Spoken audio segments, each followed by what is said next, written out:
Hello, it's ShadeX, and welcome to the Animated Dudes podcast. Now let's get animated. Yes. Woohoo. Very professionals we are. Yeah. Wait, is Craig here? Yeah. Yes. Yeah, Yes, Craig is here. It is. It's been a while. Yeah, I took forever to edit that one episode of the rural epised. Feel kind of bad, but that's currently out the day of that. Like that's my most recent upload, the day of recording. Oh, that's cool. How'd that go? I should have uploaded it earlier because it's dated. I talked about Animal Crossing. I mean, it's still fine. Like it's still. I'm glad I uploaded it. Animal Crossing's still relevant. So I mean, yeah. But wasn't the majority of that us complaining about Zipper and his eggs? Yeah, it was. Anyway, so we've been neglecting this for too long. We have a guest with us. Please introduce yourself, guest. Hi, my name's Mann. I run the channel Man of 1,000 Thoughts on YouTube. I'm glad to be here. Yay. Nice. And from what I understand, you are, was it currently or just now getting done with a big collab? Am I right? Yes, we did me and many other black cartoon reviewers did the CNN or Cartoon Network Invaded. It was like this old event they had back in 2007 that was kind of the end of an era for them, like the end of the whole CN City. That's pretty cool. There's some people in the chat. Tunerific Tyreek's in the chat. I'm really jealous because over in the UK we never had CN City. Really? Yeah. What were you? I literally found out about CN City on YouTube. We weirdly enough never had over here. No idea why. What were the bumpers like over there then? Very generic, just stuff like, oh, you're now watching Billy and Mandy, or you're now watching Chowder. Kind of generic stuff. Oh yeah, CN City. And oh god, those bumpers are really, really addictive to watch. So that video is going to be cool. What's the what was it called? Invasion or Invaded. Cartoon Network Invaded. Yeah. I watched the whole collab. Or actually, I might not want to ask what's it about because I don't want to ruin the video. It was mostly just us cover because the event itself was basically some shows would some of Cartoon Network's running shows back then would have some type of episode based around aliens just invading, and we basically each individual reviewer would cover those particular episodes or a particular episode, and I basically covered Ed, Edd n Eddy. Oh, cool, nice. I think I remember that episode too. I remember there was a 4chan discussion using that episode as a basis of why Double D is smarter than Dexter. I don't remember the whole argument, but they basically said Double D could make craftable weapons out of literal junk, while Dexter required an entire laboratory and controlled materials. That is true. Have they ever mess each other, canonically mess each other? Like a comic or anything. I don't know. There was a lot of crossover around that era. Yeah, there was this the Super Secret War, that comic book they had, which was every single every cartoon character will meet, like the K&D, Powerpuff Girls, Dexter, Ed, Edd n Eddy, and such. I didn't get to reading it though. I think I only got to read. Yeah, I didn't read it, but I did read the Samurai Jack comic, which was supposed to be. I know it was supposed to be a sequel. It's supposed to be like a final season, but then the final season came out. Yeah, I got that as well. It's not too bad, but it's really weird how that exists, and also season 5, and also I believe there's a game coming out. Yeah, I read the whole comic. I used this thing called Hoopla, which is a digital library thing, and I read the whole comic. Yeah, I heard of Super Secret Crisis Wars. I nearly picked it up because there was a library book sale, old books. That was there. I almost picked it up, but I didn't for some reason. Kind of wish I did because I wanted to read it. Is that in any reference to Marvel's Secret Wars? I think it is. What I know about the comic is that Aku and Mandark. I almost said Monarch, but a Mandark. Mandark, all the villains team up. Maybe Red Guy's there because Cow and Chicken is in the comic, I think. I'm not sure. I haven't read it, so I don't know. But all the villains team up, and then the Powerpuff Girls and Dexter, Samurai Jack, they all team up to defeat the villains. So Buttercup get like the black suit? I don't Like know. I haven't. the I haven't Sims read suit. it. I don't No, think that they was a like joke. I don't think they parody Crisis. No, I mean Secret Wars that much. Oh, Crisis on Infinite Earths. Yeah. All the shows just colliding into each other. Well, now you're just making me think of Fusion Fall, and now I'm sad. Oh yeah. Speaking of, are we gonna get to I- that later, or should we talk about it now? Well, I guess while we're on the topic, so you guys know the Project Fusion Fall Retro, right? Yeah. Yeah. Well, Mhm. some jerk of unknown origin went ahead and blabbed to Cartoon Network. Not that they were doing anything, but that they lied, basically, saying that, if I remember correctly, they were exploiting the remake for money, which they weren't. It was a free reboot or a free archival sort of thing, and Sure. Cartoon Network just shut it down. And the guys in the Retro Project, they were compliant. They didn't complain. They totally like turned the other cheek on it, but it's still bitter because that game can never come back up on the internet again. Mhm. Mm. Dang. That's annoying. I feel like Yeah. Highly annoying. that's starting to be a recent trend. I mean, I don't Although know in if you lieu of know. it, I did see that on the website, the models resource, somebody had dumped nearly every model from Fusion Fall Retro onto Sure. there. So some of the models that weren't previously there have survived. So if you want to see a little Fusion Fall history, like check out the models resource, I guess. Oh That's yeah, cool. I played. Oh yeah, Drake. Me and you played like for a few. Well, quote unquote played. We didn't really play that much together, but we did try out Fusion Fall Retro once it came out along with Tori. We all played Drake. Remember? We played right at the premiere. Yeah, and I remember I did the wanted dance emote, or no, I know. I think I did that. I know a lot of people are doing the wanted dance. Let's dance because Right, those an emote. very weird voice lines they had. Yeah. Yeah. I feel like it's starting to be kind of like a recent trend in this kind of stuff. Like Nintendo, I believe they took down I don't know, it was like a portal of like Mario 64, but done like really well. And Nintendo were like, yeah, even though we're not doing anything with the game, we're just gonna we'll just take it down. I think it's something about copyright law. If you like, in every case of infringement, even if it's not technically illegal, you do have to defend it, or else you lose the right to defend it. Yeah. Yeah, I know what you mean. Oh, and for totally other reasons. There's that Club Penguin rewritten that got taken down, or is getting taken down by Disney. Oh, No, I think that's I think that was Club Penguin Online. It got taken sorry, down yeah. for various reasons. Like I it won't was go into Toontown it. rewritten. It's still up, I think. Yeah, I won't go into it. It's kind of dark, but if you want to learn more, go to the Some Ordinary Games Yeah, I video watched on that it. video. That's Yeah, Club.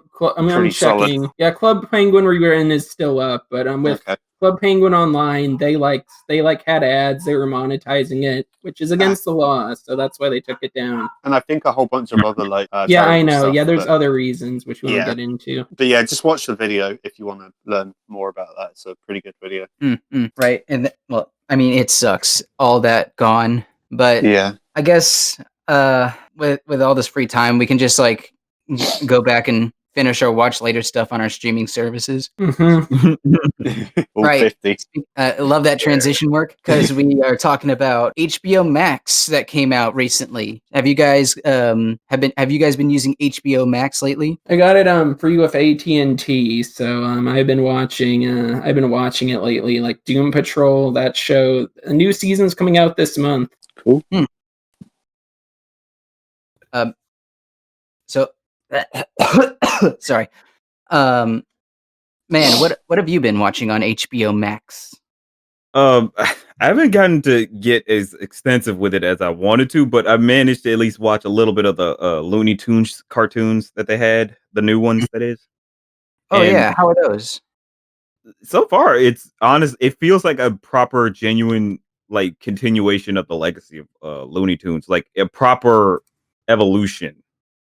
Yeah, Wow. it's really well done. Yeah, it like doesn't abandon what made Looney Tunes what it was. It doesn't feel like a new iteration, just feels like a proper continuation of everything. And like, because the jokes, the timing and everything just feels exactly on point. Like it feels like it never left, basically. Yeah, Nice. Right at home. that's pretty cool. We don't have HBO over here. Oh, this is really kind of it's kind of shitty, isn't it? So far, it's like, oh, how's CN City? Oh, I don't have it over here. How's HBO Max? Oh, I don't have it over here. I don't even have that Boomerang streaming service. You know, the one that's got like all the old like Hanna-Barbera stuff on it. Oh. It's not available over here, and I'm like, bruh, what? I want to watch some old cartoons. Yeah, and HBO Max isn't perfect either. I've been hearing reports that there's a lot of shows that are missing, especially from the Cartoon Network lineup. Oh, and really? Yeah, if I remember correctly, Billy and Mandy isn't there. Shade, what else? Ed and Eddie isn't there. And right, I think I listed off like a couple of cartoons that I was like, Kids Next Door, is that there? That's gonna be there according to the creator, Mr. Warburton.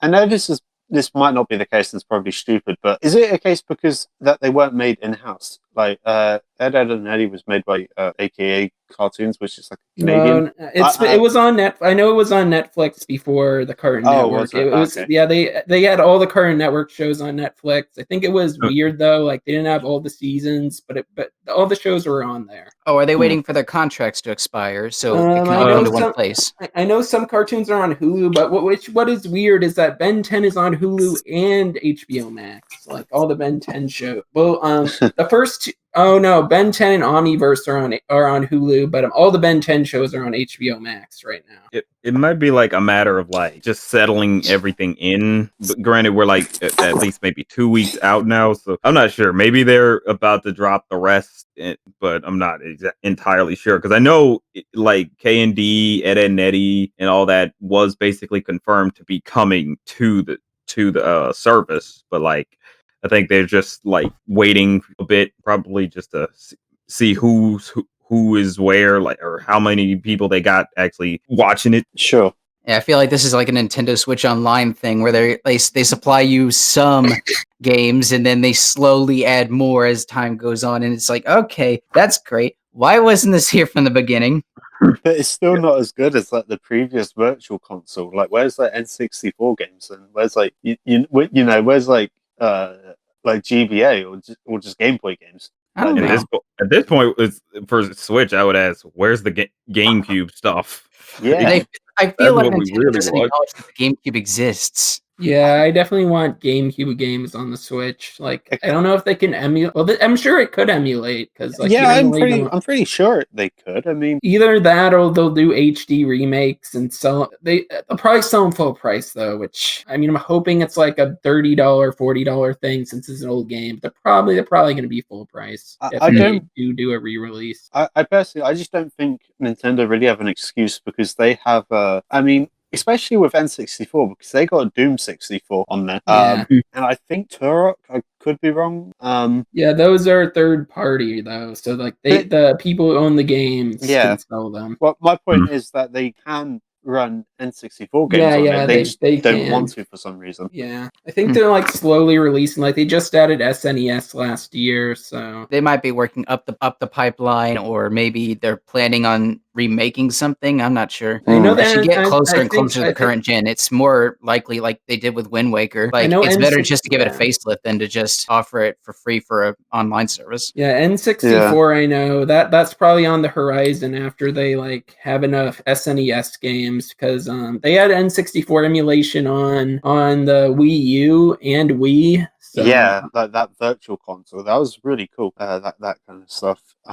They could do GameCube Virtual Console. I mean, if a PC can like run those games, even my Mac could like emulate those games, and I'm sure in theory, you're not like you've actually done it. I have done it in the past. Shade. No. I mean, played on a GameCube. No, that I possibly. Oh no, Nintendo. No. Oh my god. Shade, you're on my live stream. Don't say anything. Oh, sorry. Sorry. Nintendo, I'm sorry, but we're sorry. New topic. Tuca and Bertie. Tuca and Bertie's coming back. Yes, Tuca and Bertie. Thanks, Adult Swim. Yeah, it's weird that like Adult Swim of all people is reviving a Netflix show. You'd think it would be the other way around. Weird. Yeah, because like Netflix, like I feel like with Netflix, with that, like you imagine that like people binge the shows. Like, there's no reason to really cancel a Netflix show. Well, I mean, there's money issues, I guess. Like, but Tuca and Bertie seemed popular. Like, people were buzzing about it, so I don't get why it was canceled. Maybe not enough people viewed it. Maybe Netflix didn't promote it enough. Although with moves like this, it could send a message to the execs at Netflix that hey, this show is popular. We like it. Please don't greenlight more Big Mouth. Right. What season is Big Mouth on at the moment? I think it's on its 4th at this point. Really? My gosh, kill me again. I watched season 1, but I'm not watching any more of it. Like, damn. Yeah, I watched one. I watched the first season and I tried to get through the second one because people were telling me it was getting better, but after I got past the second episode of the second season, I was like, I don't think. Yeah, I don't think it's worth watching with those character designs. Like, I don't, and the explicit the explicit material in the show. Like, I just can't sit through all that. That's yeah. I got about halfway through season 1, then I got really uncomfortable. It's uncomfortable. Like I get it. There without standards and practice department, you could do whatever you want, and this is a big testament to that. But sometimes you don't need to tell those kinds of stories. Right. Yeah, I know it's about puberty and stuff, but it's like it's weird. I don't like it. It's kind of creepy, and it's like the story. Yeah, the story of puberty for people. Like, I feel that can be engaging. It's just it can. This Big Mouth just wants to go the route of, oh, isn't this kind of, remember this whole thing? Wasn't this kind of disgusting and gross? And it's like, yeah, why do you want me to remember that? That didn't make me feel good. That made me feel awful. Why do I need to be reminded? Not a lot of people have positive memories of puberty. Yeah, exactly. And I'm not a fan of the whole like Deadpool kind of thing of like breaking the fourth wall. Like, this is a Netflix show. Can you believe it? We're on Netflix, and they've got so many jokes about the platform. And I'm like, all right, guys. The first joke was clever enough, but I understand. I am watching a Netflix show. I'm not like old. I understand what I'm watching. You know what I mean? It kind of breaks tension, or even the illusion that you're watching something expertly crafted. Like, I feel like when you break the fourth wall like that, and so often it's like, okay, we couldn't figure out how to write a transition. Let's just acknowledge Netflix for a bit until they forget about what we just said. Yeah, Netflix can work. Like, the fourth wall can work. Like, there was a thingy. There was like an episode of Kablam where they did that really well, and Chowder, like the whole car wash thing. Yeah. Like, just a one-off thing. It really works. But if you do it all the time, it's like you just get to the point where like we fucking know it's a show. Calm down. Chowder does some good fourth wall breaks. Like during what was it, the Pepper episode? Mungdal was like, "Now the animators are gonna have to draw all this fire." Like, that's a good fourth wall break. You're not, especially if you are an animator, it just makes it all the funnier. And they immediately go back to the story. It's like what Mungdal said didn't really matter in the grand scheme of things. And it depends on how long you hold on to the joke. Like, if you stare into the fourth wall for above, let's say 15 seconds, and you don't transition away, it's just like, okay, you're making me a little uncomfortable here. Stop it. Go back to the cartoon, please. Cartoon characters just stare at you for a solid minute. They do that hand meme where it's a realistic hand that breaks the glass, comes towards you. And you just hear, you hear. And then How's that 2021 meme movie coming along? That's fake, I think. Meme movie? Oh, there was a news of a 2020 meme movie back in 2015. That was a meme. Like, I think that's fake. Because it was the same time the Emoji Movie was announced. Oh, okay. Wasn't it? Yeah, it was like the Rage Faces. Really? So. Oh, that's they'd have to pay a lot of money to do that, because the creator of Trollface, they'd have to pay a licensing fee, because I know the creator of Trollface owns the copyright to Trollface. Mm-hmm. If people are making money off of Trollface stuff, he that's why Meme Run was pulled from the Wii U eShop. I remember Meme Run. That game was awful. Yeah, I remember that. I looked at it on the eShop. I was like, "What is that legal?" It wasn't. It got taken down.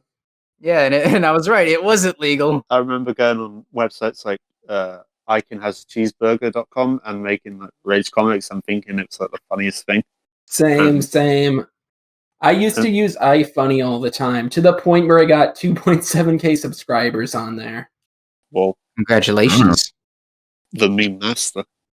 There's going to be a meme film in like 2011 or something, and it was called like the Chronicles of Rick Roll or Oh, something. that movie! Yeah, they didn't like have funding for it or something. I wonder why. Yeah, they did a little trailer. It was a little skit. I don't know if that was a parody, and then they were like, "Let's make it a movie," or if this was like a test thing for the movie. I'm not sure. Like, I'm not sure what. Do you know the YouTuber Lemino? He does like documentaries and such. Mm-hmm. Well, He did actually, no. But go on. Oh, that's fine. He does really good documentaries. I recommend them. He did a video about Rage comics and memes, and he mentioned like years and years ago about Chronicles of Rick Roll, and it the trailer had like Leroy Jenkins in it, and I was like, oh, oh, I must have been like 10 when they first said about that. Where I was like, oh, damn. Like, Yeah, even I as saw- a 10-year-old, you're like, oh, why would you do that? Well, probably as a 10-year-old, I probably thought it was the funniest thing. Yeah, it's in my old favorites, I think, on YouTube. Like, along with some Annoying Orange and classic Smosh videos. Yeah. Mm.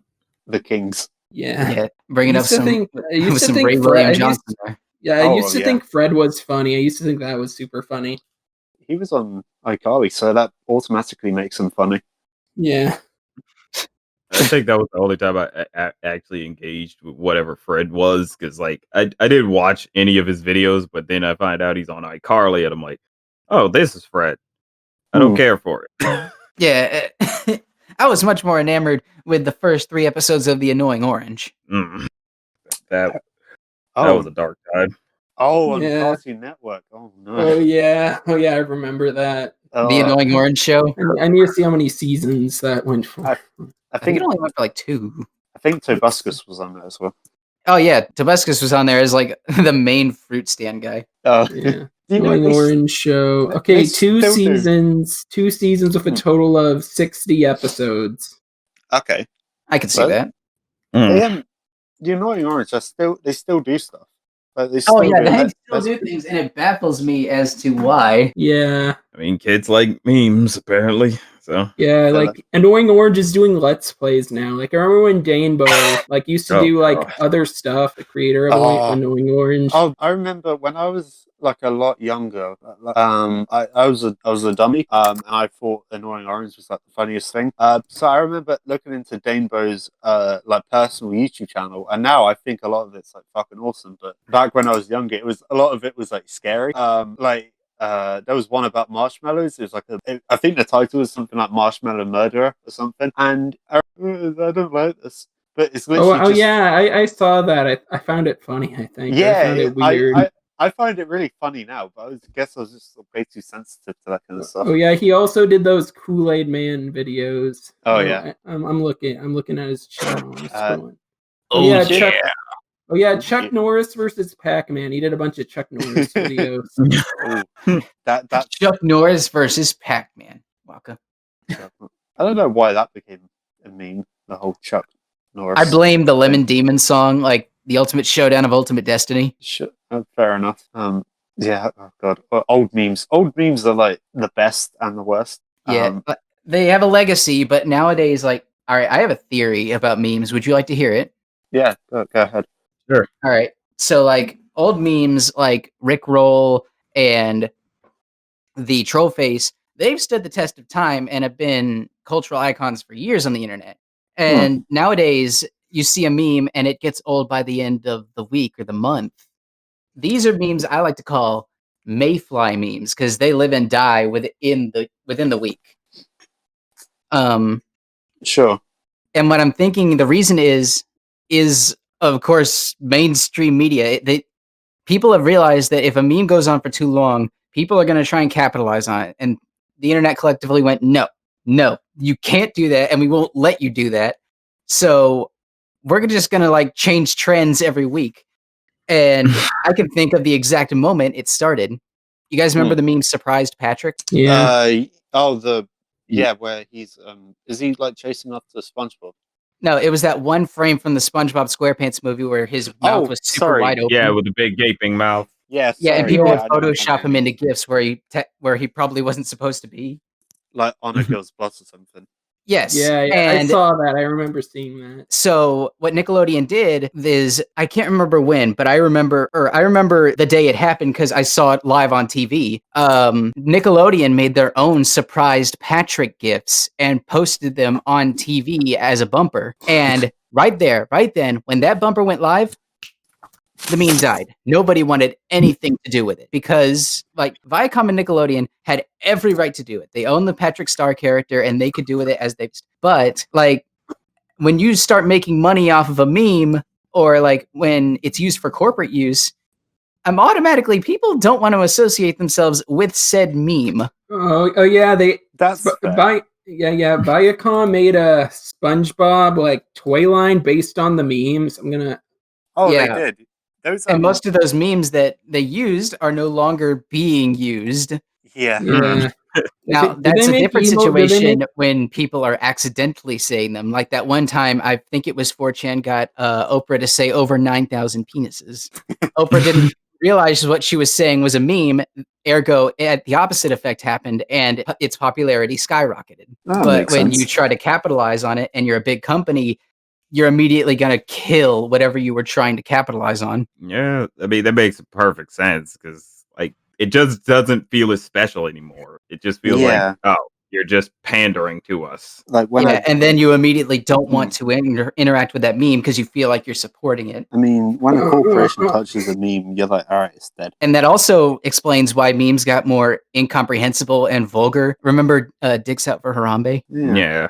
And how it lasted very, very long. Oh, yeah. It's because it was a controversial topic and a very vulgar meme. No corporation or news station wanted to touch it after it was afterward because it's not advertiser friendly and the topic is very sensitive. Ergo, it lasted a lot longer. And people realized, oh my gosh, we just had to make the memes vulgar and incomprehensive. That's where deep fried memes came from. And that's where all the gross crap that's where all the gross and insensitive crap like drink bleach and eat Tide Pods came from. Nobody wants to cover that. That makes or sense. capitalize on it. And also, I guess, what about the whole Lost? The comic, the Control, the Leap thing.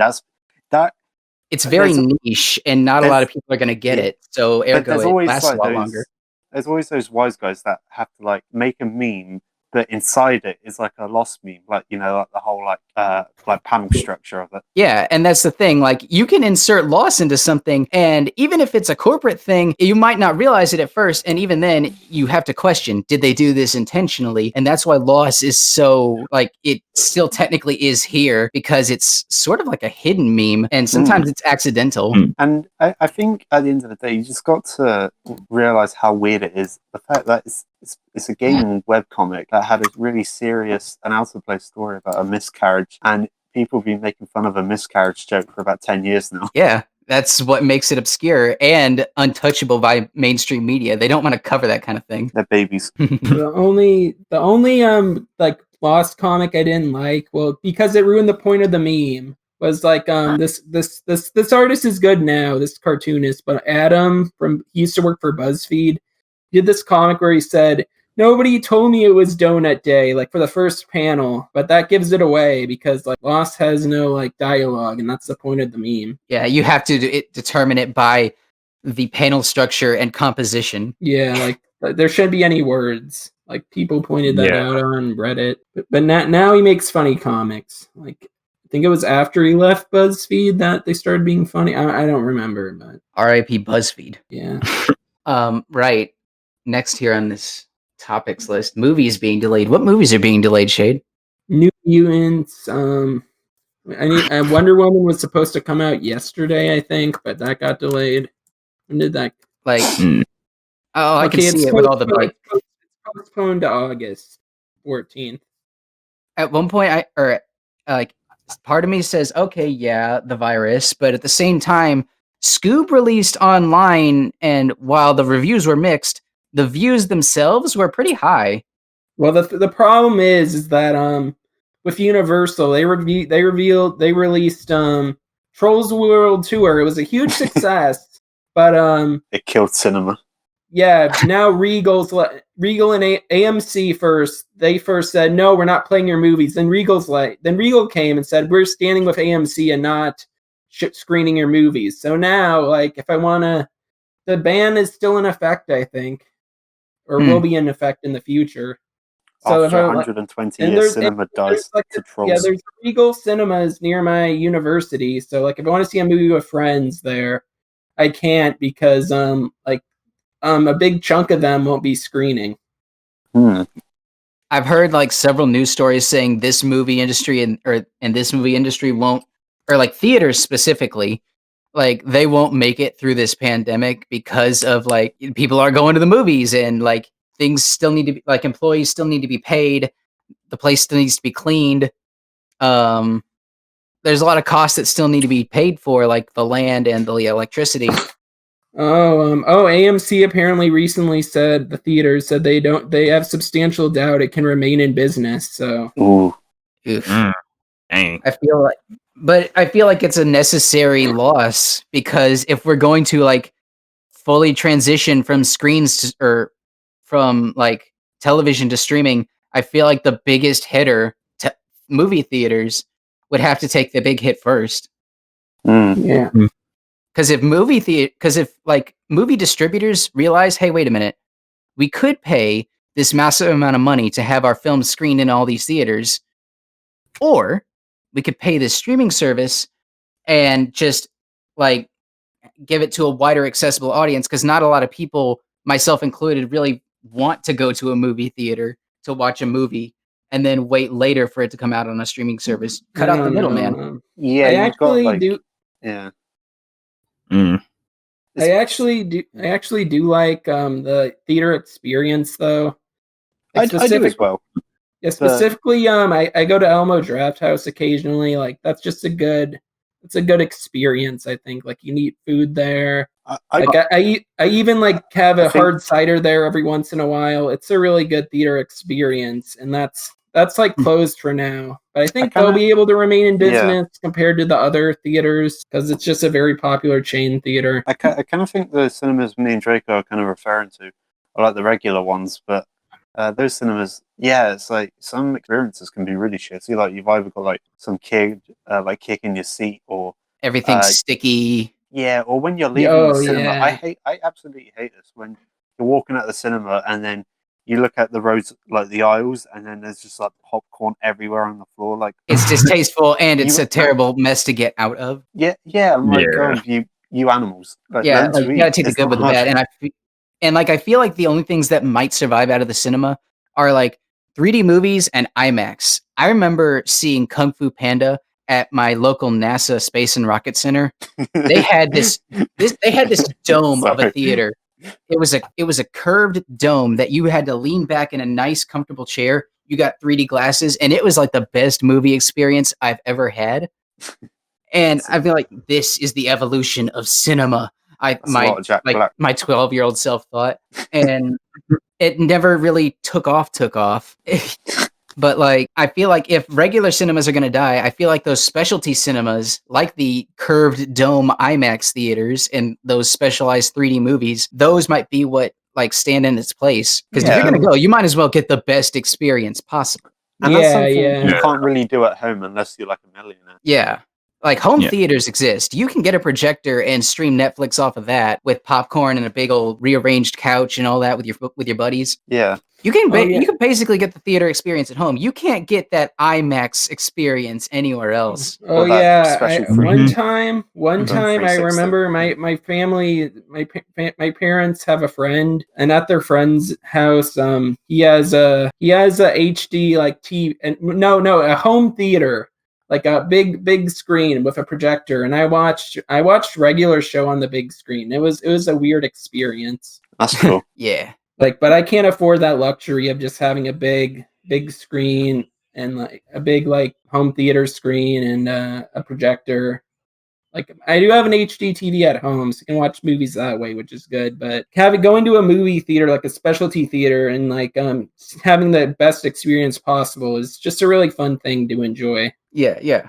I feel like if cinema is going to take, like, I'll make a prediction, like home theaters are going to be on the rise. A lot more people will buy things to like replicate the average theater experience at home if they really want to watch a movie right when it premieres on streaming services. But for like those really big blockbusters, they might go to an IMAX theater, like on those big old domes, lean back in those really comfortable chairs and watch that movie from like the best experience I've ever had as a moviegoer. Yeah, I mean, seeing films like The Dark Knight, for example, in IMAX would. I never saw it in IMAX, but my dad said it was like amazing.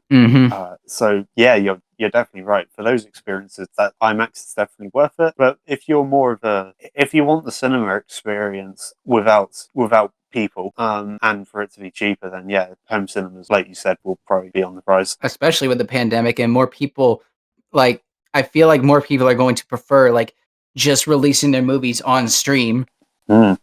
You can get more out of it if, like, I feel like people get more out of it when they just, hey, that was great, I want to watch it again. So they watch it again and they watch it again. That you can, and people get those numbers. Like, man, they're watching it how many times in a row? Yeah.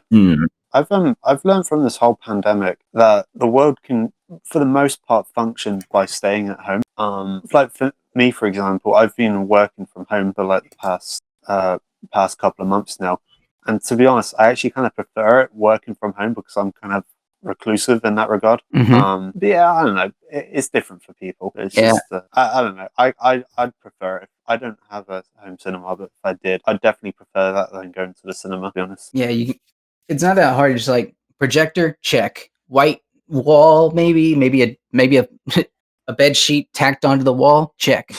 Comfy sofa, check. Maybe some microwave popcorn or a popcorn maker. Or for like the authentic nachos, experience. Yeah. Nachos. Yeah, good idea. Right.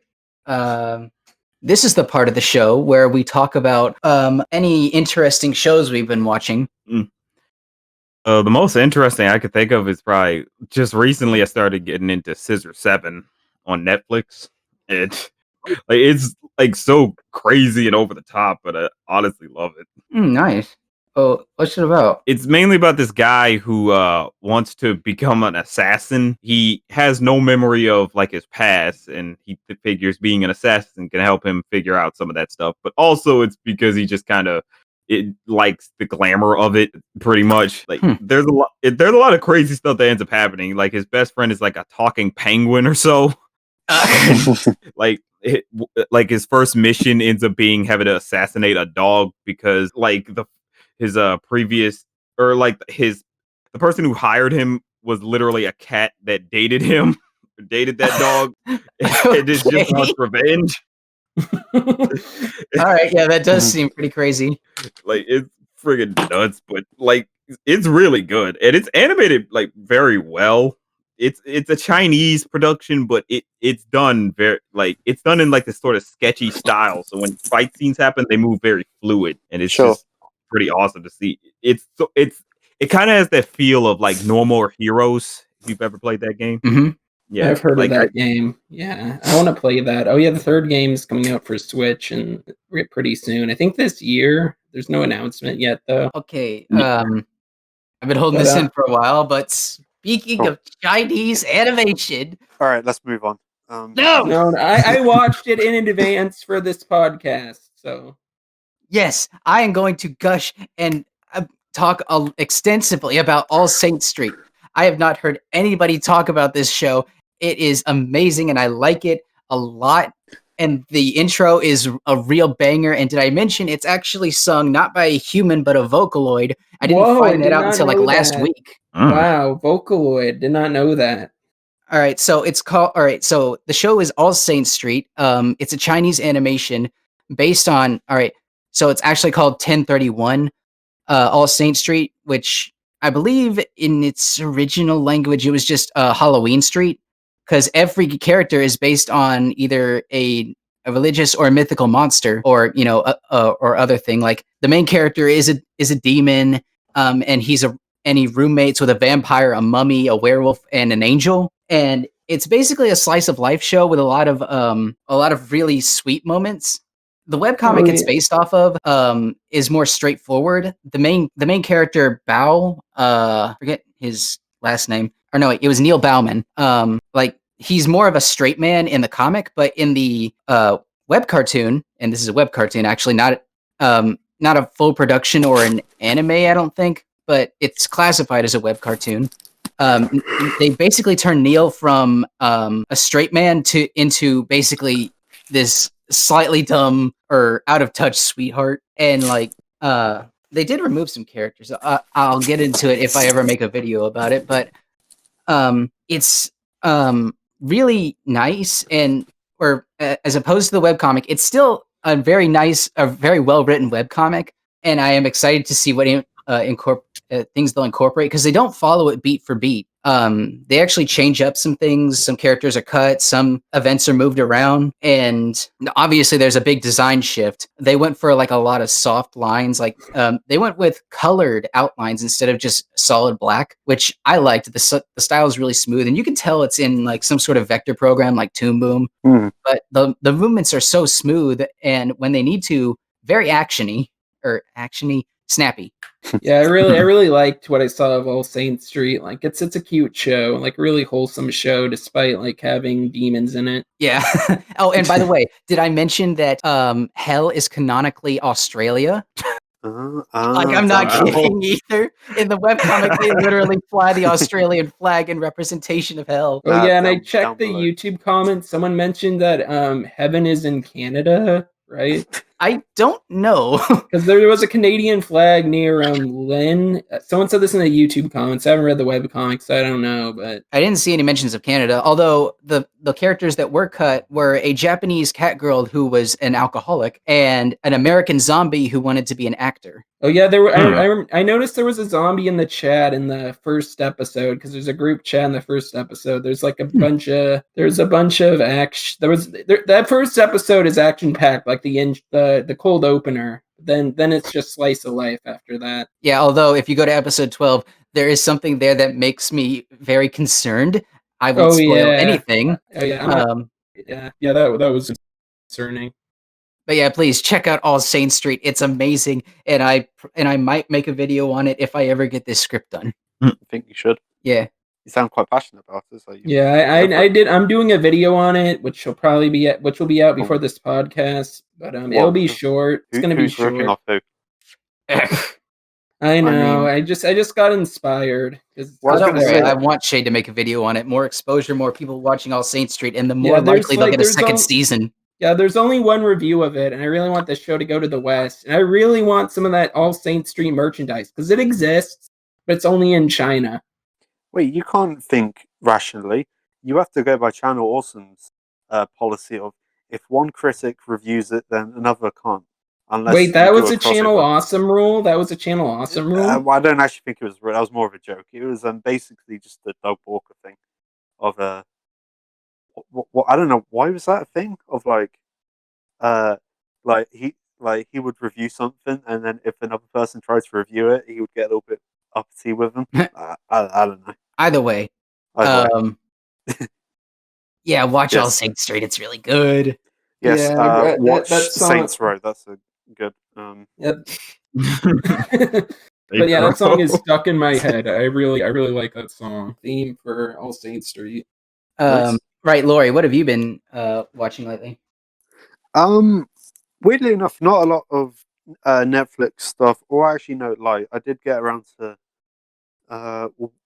finishing F is for Family. That's really good. Underrated. It's really good.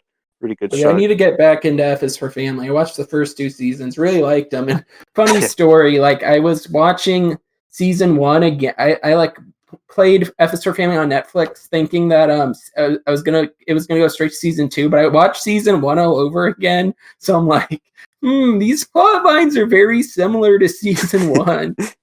But no, I was playing season 1 by accident. Oh, that's really funny. Yeah. At the moment, I've been kind of looking into a whole bunch of horror documentaries. No idea why, just a lot of true crime stuff. That's really interesting. I recommend channels like Rainbots. She's really good. There's there's one which might seem a little bit boring, but if you like true crime or just crime in general, okay, let me rephrase that.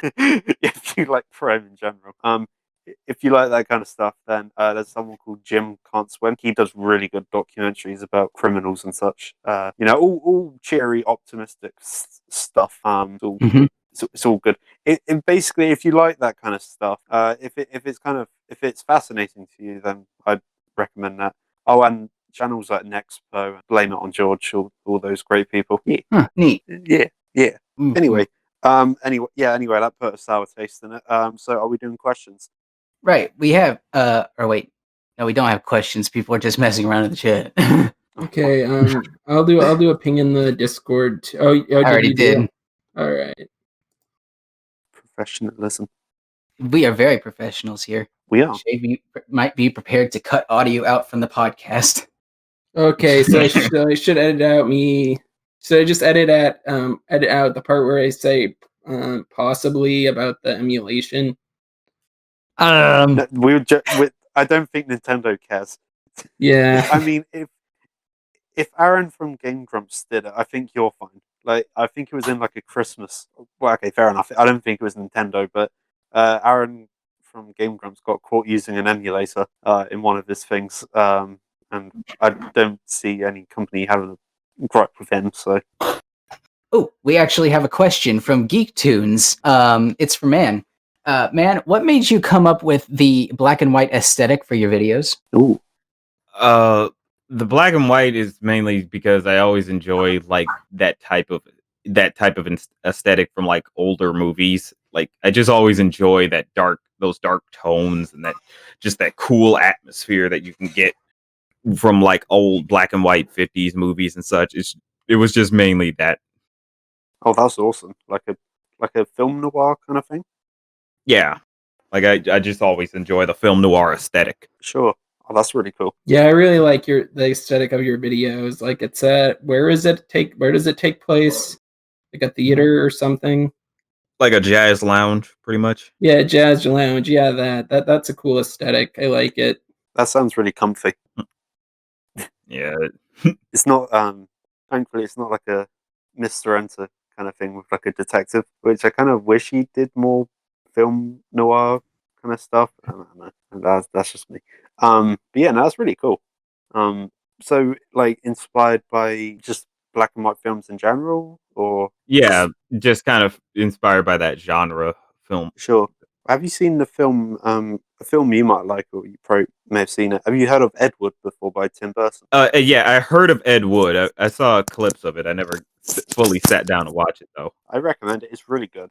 It's a really good film. If you like kind of film noir and like 50s and films about bad directors, it's kind of like the Disaster Artist, I guess, but a little bit better.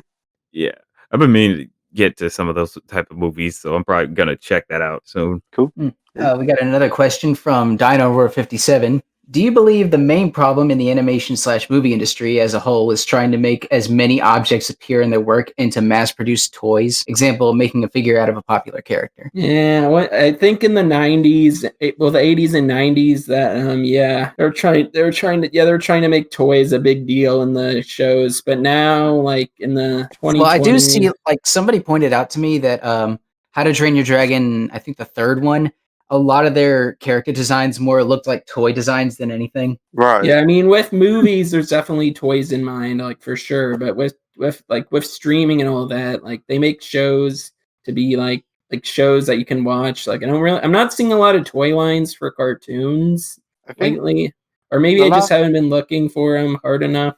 I guess the last one that was kind of pandering was that like 2016 Powerpuff Girls show. Oh yeah, they made merch for that. They made a lot of merch, and none of it sold. I don't want you guys laughing at me, but I've still got my amazing Bliss Dina T-shirt. She's gonna come back at some point. Yeah. Bliss Dina. The last time I saw like merchandise made for a animated show was probably like Loud House, which you do have to ask the question why, because like they were just like those imposable action figures or plush dolls. It's like it's just a slice of life series. This did not need a toy at all.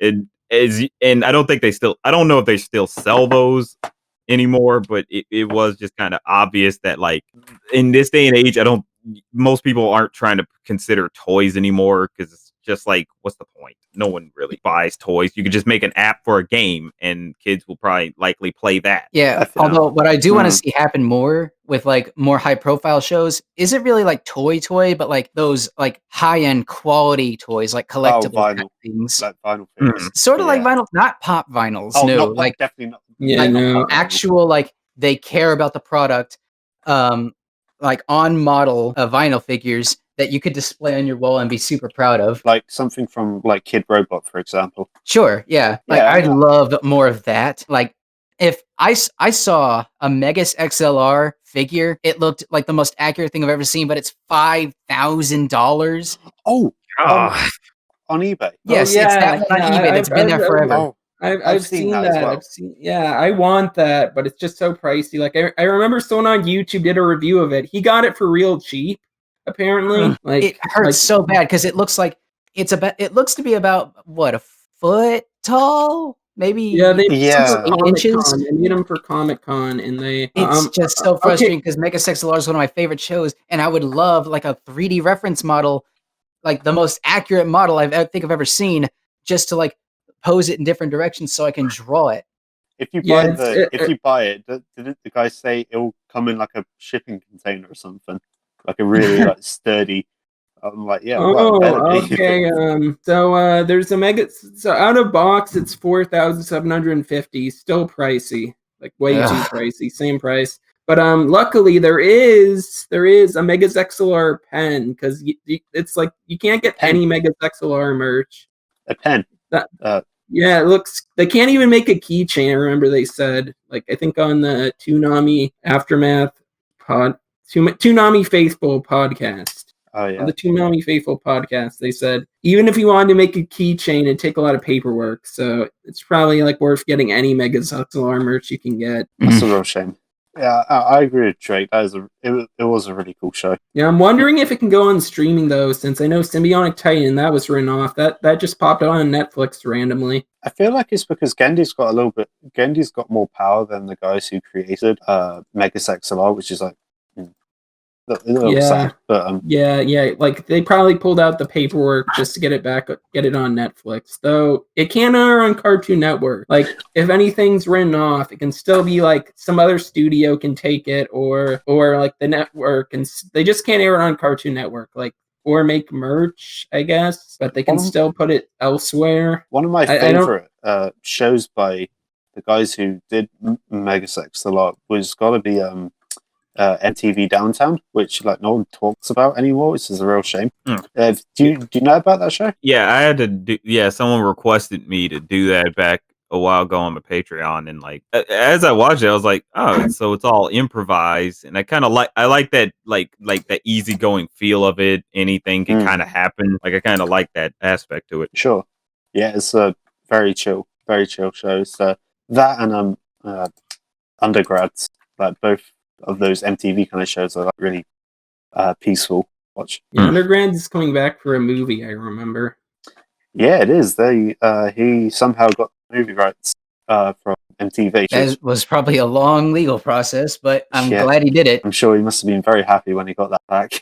Oh yeah. Right, we have another question here from Epic Geo. I'm sorry if I mispronounced that. Geo. What's your opinion on the state of Eastern animation, like the anime industry, and how if it does affect the West? I feel like, as far as I know, like from the anime reviewers I watch, like the anime industry hasn't been or has been on like some of its best streaks ever. Like some very memorable shows are coming out, and like they're diversifying again into like a lot of other branches. And I feel like it's on the rise again. Mostly because of their new method, or not really new. They've been doing this for a while, but what they do is usually they'll take a proven story like a manga and then adapt that into an anime instead of just like coming up with one on the spot, and like a lot of Western animation does. Sure. But what they're doing now is like what again Saint Street is doing. And taking webcomics and like other people's ideas, kind of like how One Punch Man started as a webcomic, and turning those into animes. Like they're getting more and more diverse authors to make more unique, to gather more unique stories to animate. That's Yeah, interesting. I think webcomics becoming series. That's something I think is cool. Like it's probably like something someone made on a whim, like for their free time. Like they just like, I want to make a webcomic. Then it just And then becomes all of a something sudden, big. oh my gosh, it's on TV. Yeah, that's. Oh yeah, We Bare Bears started out as a webcomic. Yeah, it did. Which I'm glad America is hopping onto that trend. I feel like it is a lot of work to make a cartoon from the ground up with no source material to go off of. But like when you start with a webcomic, it's basically a storyboard already. You just need to tweak it for television and timing standard, or and timing in television. I know it's only a pilot at the moment, but Planet's Panic, that started off as a webcomic. Did Do you remember that? Panic get canceled? I don't know. No, That pilot. It never got greenlit. Oh, Yeah, I do it was recommend. because it was. Yeah, You go. It'll no, probably sorry, be on sorry. Netflix Go on. if anything. Possibly, but at the same time, it was on when Nickelodeon was in like when Kaima, or whoever was in charge. Seema Zaragami. Yeah, when she was in charge, and chances are she killed it completely. So it's likely that they can't resurrect it, possibly, but I'm not sure. I know Gene said on the podcast, Pizza Party podcast, that like Nick was interested in it. I mean, with I'm not Glitch sure Tech the execs making- there would have changed hands by now. I mean, with Glitch Shame. Tech's being a success on Netflix, I mean, it's possible. Who knows? It is possible. Like like a stylized show that has kind of an action, well, it's more of a comedy, but like it'd fit right in, I think, alongside Glitch Tech's on Netflix. If you do want more Planet Panic, I do recommend looking up the website. It's a pretty cool. It's a pretty cool website. Yeah, I haven't read the comic. I'll definitely give it a read. It looks great. Yeah, it's really really well done. Some parts are actually animated. Oh wait, is it in Flash? Because yeah, but I could be wrong, but I think they're gonna like convert it somehow. I don't know, but there's ways to like. There's probably a way to read it. I'll read it before Flash goes away, I guess. I mean, it's not. I mean, if you don't, it's not the end of the world. But the animation is a nice touch to it. Yeah, I'm looking at it right now. It looks really good. It's a short comic too, so Yeah, like you get in, you get out. So good thing. Right. So is this the end of the podcast? Do we have any more questions, or is that? None that I don't think we haven't already gone over, really. Man, before we go, would you like to plug your stuff? Yep. My channel is Mann, MANN, of 1,000 Thoughts on YouTube. Look out for a new video coming tomorrow. It's quick thoughts on just a bunch of shows like Central Park, F is for Family, J.J. Villard's Fairy Tales and Scissor 7, and more coming tomorrow. Nice. Looking forward to that. Yeah. Right, so I guess this has been the Animated Dudes podcast. Goodbye, everybody. Bye.